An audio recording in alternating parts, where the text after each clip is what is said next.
What would happen if we shot all the nuclear missiles at the moon?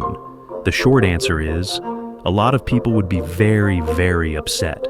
The United Nations, the European Space Agency, NASA, Roscosmos, the Chinese National Space Administration, the International Astronomical Union, and probably every single person who has ever written a poem about the moon would want to have a word with you.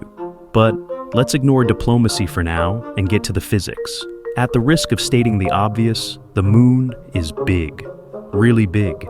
It has a mass of about 7.3 times 10 to the 22nd kilograms, which is roughly 1/80th of the mass of Earth. That's a lot of rock. The combined destructive power of all nuclear weapons on Earth is estimated to be about 7,000 megatons of TNT. That sounds terrifying, and it is, enough to end civilization several times over. But compared to the gravitational binding energy of the moon, it's almost nothing. The moon is held together by gravity with an energy of about 1.2 times 10 to the 29th joules. That's a 1 followed by 29 zeros. The entire human stockpile of nuclear weapons is about 3 times 10 to the 19th joules. In other words, if you detonated every warhead at once, you'd release less than 1/10 billionth of the energy required to actually blow the moon apart. So, no, the moon will not shatter like a fragile porcelain plate. What would happen instead is far less cinematic, but still impressive. If you fire thousands of missiles at once, most of them won't even hit. Hitting the moon with precision is difficult. It's moving at a kilometer per second in orbit around Earth, and it's far away. Some missiles would miss and keep going into space. A few might even come back toward Earth, which is the kind of cosmic boomerang no one wants. Let's assume, though, that somehow all of them do hit.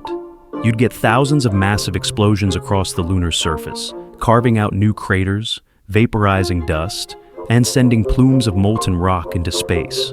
From Earth, the moon would light up spectacularly for a few moments, like someone set off the world's largest 4th of July show. Except instead of fireworks, it's weapons of mass destruction. Would chunks of moon fly off and rain down on Earth? Not really. Most of the debris would either fall back down to the lunar surface or spread into a thin cloud of dust orbiting around. A small fraction of high-velocity ejecta could escape the moon's gravity and drift through space, but very little of it would actually intersect Earth's orbit. And even if some pieces did, they'd mostly burn up in our atmosphere as shooting stars. Congratulations, you've turned the moon into the most expensive meteor shower in history. But here's where it gets interesting.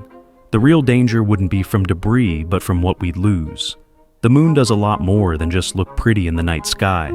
It stabilizes Earth's axial tilt, controls the tides, and even subtly influences the length of our days. If we scarred it with thousands of nuclear craters, the moon wouldn't vanish, but its surface would change forever. Future astronauts might find the landing sites of Apollo missions buried under radioactive glass. And speaking of radiation, yes, detonating thousands of nukes would irradiate the lunar surface.